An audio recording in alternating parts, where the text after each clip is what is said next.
আহলে হাদিসদের শাইখুল হাদিস নাসিরউদ্দিন আলবানী। কি নাম?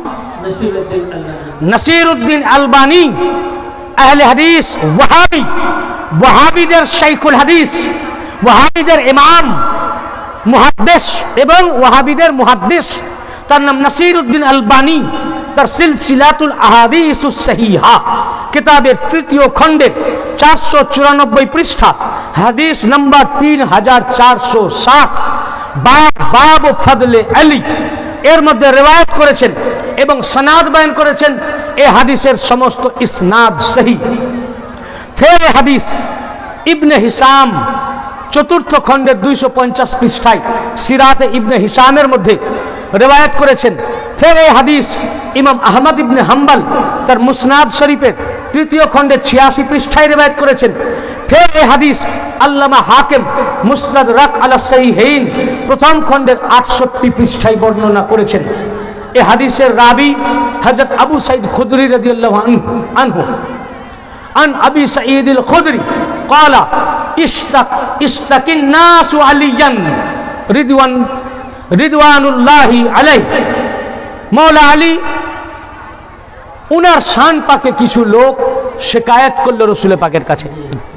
এই শিকায়তের ঘটনা তিরমিজিতেও এসেছে, কিন্তু এই কিতাবে যেটা এসেছে, কিছু লোক এমনকি নাসিরউদ্দিন আলবানী আহলে হাদিস, তাদের ইমাম, তাদের শাইখুল হাদিস, তাদের মুহাদ্দিস, সে পর্যন্ত হাদিস বর্ণনা করেছেন এবং হাদিসের সনদ সহিহ বলেছেন যে কিছু লোক, কিছু সাহাবী এসে মওলা আলী আলাইহিস সালামের শানে শিকায়ত করলো, উনার বিরুদ্ধে শিকায়ত করলো। কার কাছে?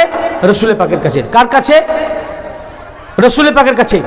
যখনই শিকায়ত করলো, সঙ্গে সঙ্গে ফাকামা রাসূলুল্লাহ সাল্লাল্লাহু আলাইহি ওয়া সাল্লাম ফিনা। হযরত আবু সাঈদ খুদরি রাদিয়াল্লাহু আনহু বললেন, সঙ্গে সঙ্গে আল্লাহ রাসূল সাল্লাল্লাহু আলাইহি ওয়া সাল্লাম আমাদের মাঝে দাঁড়িয়ে গেলেন খুতবা ইরশাদ ফরমার জন্য। ফিনা খতীবান, খতীব হয়ে দাঁড়িয়ে গেলেন, খুতবা দিতে লাগলেন। ফাসামি'তুহু, নিজের কানে আমি এই খুতবা শুনেছি। রাসূল পাকের সাদ ফরমালেন, ইয়াকুলু, আল্লাহ রাসূল বললেন, আইয়ুহান নাস লা তাশকু আলিয়ান, এই মানব জাতি, খবরদার মওলা আলীর বিরুদ্ধে শিকায়ত করো না। কারণ ফাওয়াল্লাহ, খোদার কসম, ইন্নাহু লা হাসানু ফি যাতি আল্লাহ, খবরদার জেনে রাখো, আল্লাহর কসম, মওলা আলী জাতে আল্লাহ আছেন। মওলা আলী কি আছেন?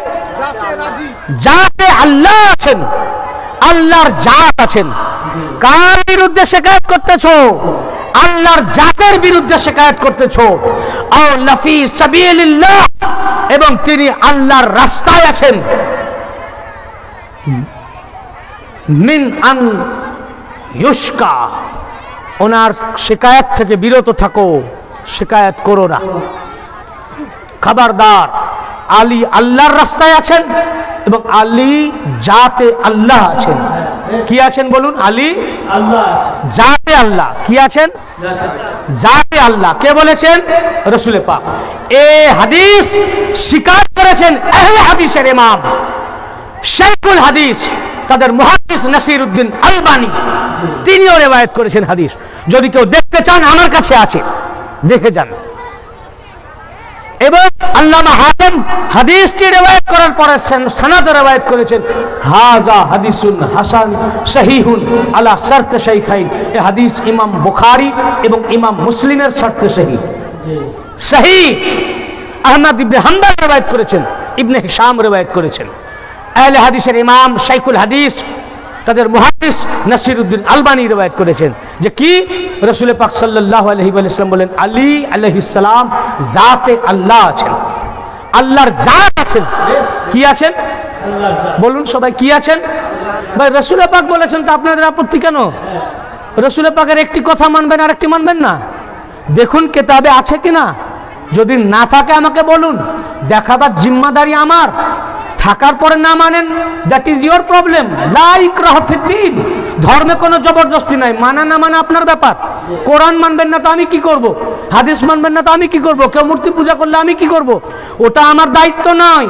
আমার দায়িত্ব দেখিয়ে দেওয়া, সিরাতে মুস্তাকিম দেখানো, যে এটা জান্নাতের রাস্তা, এটা জাহান্নামের রাস্তা।